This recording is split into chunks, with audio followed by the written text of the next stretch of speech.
In this episode of Viral Rewind, we're going to look at the Firefly DOS virus.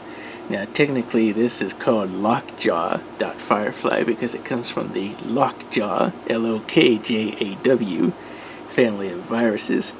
So there's a couple of different variants up here. This is the most basic one of the Firefly variants, number 778, I believe. And if we run it here, Firefly 2. Now this will infect any .com files that are run, but the payload happens right when you launch it. So I'm going to bring the keyboard up. And we're running it from the floppy drive here, so it just brings us to the command prompt. And if I bring the keyboard into view, you see that it's starting to cycle through the different lock key lights. So we had numlock on, then it went to caps lock, then it went to scroll lock, now it's turned them all off, now it's starting over again. Numlock, caps lock, scroll lock, and turns them off. Now of course you can still turn these on and off manually. But you see, regardless if you turn them on or off, it will automatically turn those ones off and then turn the one on that it wants. So even if I put these all on, as soon as it gets there, it resets it.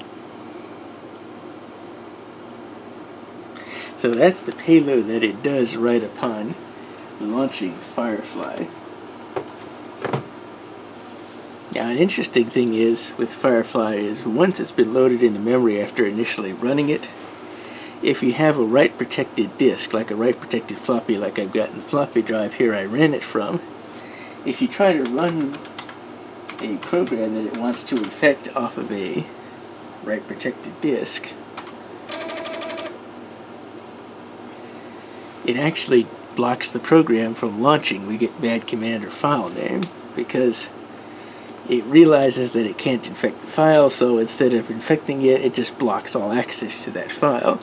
That applies to anything that has a .com extension. So if I try to run another virus I have up there, like the TZ virus, it doesn't allow it to execute because it can't infect it. But as I said, it does infect files. I will show that here. Oh, that's because that's wrong. Because it's changing through the different lock keys here, messing things up. Oh, I have not made a DOS2 directory. So let's do this real quick. And you can see the font changing from lowercase to uppercase as Firefly messes with the caps lock key, turning it on and off here. I gotta bring numlock on here real quick.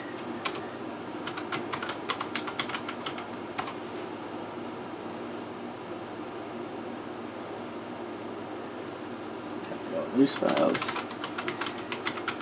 DOS2.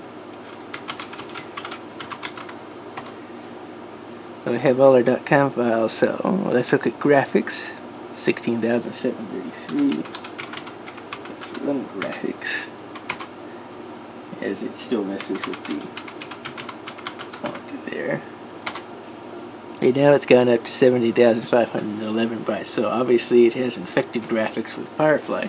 Now the interesting thing about this Firefly variant is, again, the only payload it does is with the keyboard. Now the other versions of Firefly, if you run the Microsoft Antivirus, which is MSAV, it will actually do what Jerusalem does, it's Jerusalem virus, and delete that program and then give you bad command, with command being capitalized, or file name in return. So the other variants do have a potentially destructive payload along with the keyboard thing here, but this version here only has the keyboard. But with the infections here, it does not bring the keyboard payload with its infections, from what I've discovered. So it just infects the files, but the keyboard payload there of running the numlock, caps lock, and scroll lock key lights does not carry over with it for some reason. Only the original Firefly does. So that's pretty much it for the Firefly DOS virus.